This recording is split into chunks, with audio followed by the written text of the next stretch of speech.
السلام علیکم ورحمۃ اللہ وبرکاتہ۔ امید ہے تمام حضرات خیر و عافیت سے ہوں گے۔ اللہ ہم سب کو اپنے حفظ و امان میں رکھے۔ حیض کی حالت میں یعنی پیریڈ کی حالت میں کون سے کام کرنا چاہیے اور کون سے کام نہیں کرنا چاہیے، یہ مستورات کا، خواتین کا، خاص طور سے ہماری ماؤں اور بہنوں کا یہ سوال ہوتا ہے۔ کیا تسبیح پڑھ سکتے ہیں، کیا ذکر کر سکتے ہیں، یا کسی آیت کریمہ وغیرہ کو ہم پڑھ سکتے ہیں، آیت کریمہ کا وظیفہ کر سکتے ہیں؟ تو یہ وہ سوال ہے جو خاص طور سے خواتین کا سوال ہے اور جس کو وہ لے کر بہت زیادہ پریشان رہتی ہیں۔ اکثر و بیشتر اس کے بارے میں پوچھا جاتا ہے اور یہ سوال کرتی ہیں کہ کیا ہم حیض کی حالت میں، پیریڈ کی حالت میں، ناپاکی کی حالت میں ذکر کر سکتے ہیں، درود شریف پڑھ سکتے ہیں، آیت کریمہ پڑھ سکتے ہیں، اسی طریقے سے آیت الکرسی پڑھ سکتے ہیں؟ یہ وہ اس سوال کو لے کر بہت زیادہ پریشان رہتی ہے۔ کیا کون سا کام ہم کر سکتے ہیں، کون سا کام نہیں کر سکتے؟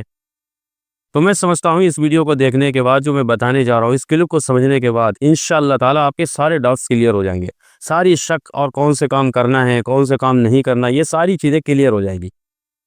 اور یہ ایسا مسئلہ آپ کی زندگی کے اندر آ جائے گا، اتر جائے گا، اتنا آسان سمجھ لیں گے آپ اس کو کہ پوری زندگی کے اندر آپ کبھی بھی بھولیں گے نہیں کہ وہ کام کون سے ہیں جن کو ہم حیض کی حالت میں، پیریڈ کی حالت میں کر سکتے ہیں، اور وہ کام کون سے ہیں جن کو ہم حیض کی حالت میں، پیریڈ کی حالت میں نہیں کر سکتے۔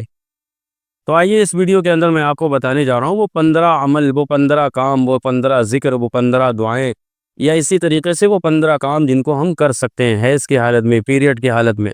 تو سب سے پہلے ہمارے چینل کو سبسکرائب کریں تاکہ اس طرح کی ویڈیوز آپ تک پہنچتی رہیں۔ تو وہ 15 کام پہلے تو الگ الگ بتا دیتا ہوں جو خاص طور سے پوچھا جاتا ہے کہ پیریڈ کی حالت میں درود شریف پڑھ سکتے ہیں یا نہیں پڑھ سکتے۔ تو پیریڈ کی حالت میں درود شریف پڑھ سکتے ہیں۔ نمبر 1 کہ ہم پیریڈ کی حالت میں، حیض کی حالت میں، ناپاکی کی حالت میں درود شریف پڑھ سکتے ہیں۔ نمبر 2 اذان کا جواب دے سکتے ہیں یا نہیں؟ اذان کا جواب دے سکتے ہیں، پیریڈ کی حالت میں اذان کا جواب دے سکتے ہیں۔ اسی طریقے سے نمبر 3 کیا تسبیح پڑھ سکتے ہیں؟ جی ہاں، تسبیح پڑھ سکتے ہیں۔ نمبر 4 آیت کریمہ پڑھ سکتے ہیں؟ آیت کریمہ پڑھ سکتے ہیں۔ نمبر 5 آیت الکرسی پڑھ سکتے ہیں؟ ہاں، آیت الکرسی پڑھ سکتے ہیں۔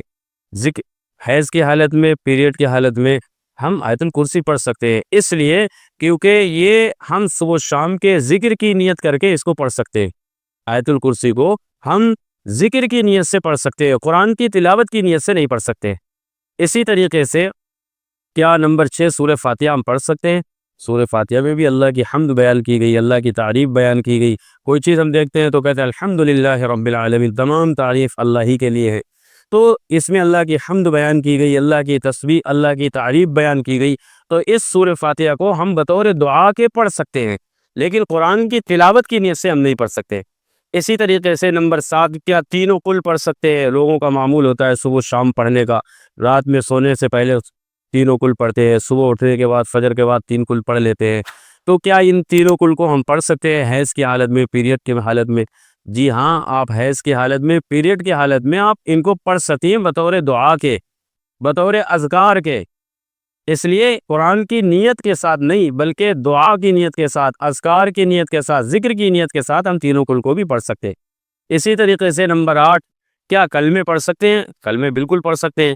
نمبر 9 تسبیح چھو سکتے ہیں، تسبیح پکڑ سکتے ہیں؟ آپ تسبیح چھو بھی سکتی ہیں، آپ تسبیح پکڑ بھی سکتی ہیں، حیض کی حالت میں، پیریڈ کی حالت میں تسبیح پڑھ بھی سکتی ہیں۔ نمبر 10 دینی کتابیں کیا ہم پڑھ سکتے ہیں؟ دینی بکس کیا ہم پڑھ سکتے ہیں؟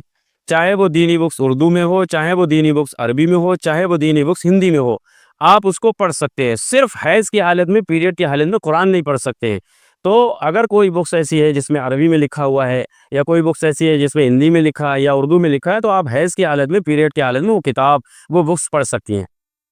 نمبر 11 مصلی پر کیا بیٹھ سکتے ہیں؟ مصلی کو کیا چھو سکتے ہیں؟ مصلی کو چھو بھی سکتی ہیں، مصلی پر بیٹھ بھی سکتی ہیں، اور مصلی پر بیٹھ کر ذکر و اذکار بھی کر سکتی ہیں۔ نمبر 12 قرآن شریف کی کیا تفسیر سن سکتے ہیں؟ جی ہاں، قرآن شریف کی تفسیر آپ سن سکتی ہیں، اس لیے کہ قرآن شریف آپ حیض کی حالت میں، پیریڈ کی حالت میں قرآن شریف کی تفسیر سن سکتے ہیں۔ نمبر 13 قرآن شریف کی کیا تلاوت سن سکتے ہیں؟ قرآن شریف کی تلاوت سن سکتے ہیں۔ پیریڈ کی حالت میں، حیض کی حالت میں تلاوت سن سکتے ہیں، تلاوت کر نہیں سکتے۔ نمبر 14 استغفار کیا ہم پڑھ سکتے ہیں؟ تو خاص طور سے خواتین اس بات کے ذہن میں رکھیں، اس بات کو کہ حیض اور پیریڈ کے حالت میں یہ تمام ذکر و اذکار ہم کر سکتے ہیں۔ استغفار بھی ایک ذکر ہے، استغفار بھی ایک اللہ سے معافی، اللہ کے سامنے نازم ہونا، ندامت کے ساتھ اپنے گناہوں کو یاد کرنا، یہ ایک معافی ہے، استغفار بھی کر سکتی ہے۔ حیض کی حالت میں، پیریڈ کی حالت میں خاص طور سے خواتین استغفار بھی پڑھ سکتی ہے۔ اسی طریقے سے نمبر 15، یہ جو دعا ہوتی ہے خاص طور سے خواتین پوچھتی ہے کیا حیض کی حالت میں، پیریڈ کی حالت میں ہم ربنا آتنا فی الدنیا حسنہ وفی الآخرۃ حسنہ وقنا عذاب النار، اس کو پڑھ سکتے ہیں۔ تو میں نے پہلے ہی بتایا وہ قرآن کی چھوٹی چھوٹی آیات یا وہ قرآن مجید کی صورتیں جن کو بطور دعا کے، بطور ذکر کے، صبح و شام کے اذکار کی نیت سے جن کو پڑھا جاتا ہے، تو آپ حیض اور پیریڈ کی حالت میں وہ پڑھ سکتے ہیں۔ لیکن اس میں تلاوت کرتے وقت، ان کو پڑھتے وقت، یعنی ان صورتوں کو، ان آیات کو پڑھتے وقت قرآن کی تلاوت کی نیت نہیں کی جائے گی، بلکہ ان کو اذکار کی نیت کے ساتھ، ذکر کی نیت کے ساتھ ہم پڑھ سکتے ہیں۔ تو ربنا آتنا بھی ایک دعا ہے جس کو ہم ذکر کی نیت سے، دعا کی نیت سے پڑھ سکتے ہیں۔ یہ 15 عمل ایسے ہیں، 15 دینی کام ایسے ہیں، 15 طریقے سے، یہ 15 ذکر و اذکار ایسے ہیں جن کو ہم حیض کی حالت میں، پیریڈ کی حالت میں کر سکتے ہیں۔ مجھے امید ہے انشاءاللہ تعالی آپ ان تمام چیزوں کو اچھی طریقے سے سمجھ گئی ہوں گی۔ اللہ ہم سب کو عمل کی توفیق عطا فرمائے۔ ہماری اس طرح کی ویڈیوز کے لیے ہمارے چینل کو سبسکرائب کریں تاکہ اس طرح کی ویڈیوز آپ تک پہنچتی رہیں۔ السلام علیکم ورحمۃ اللہ وبرکاتہ۔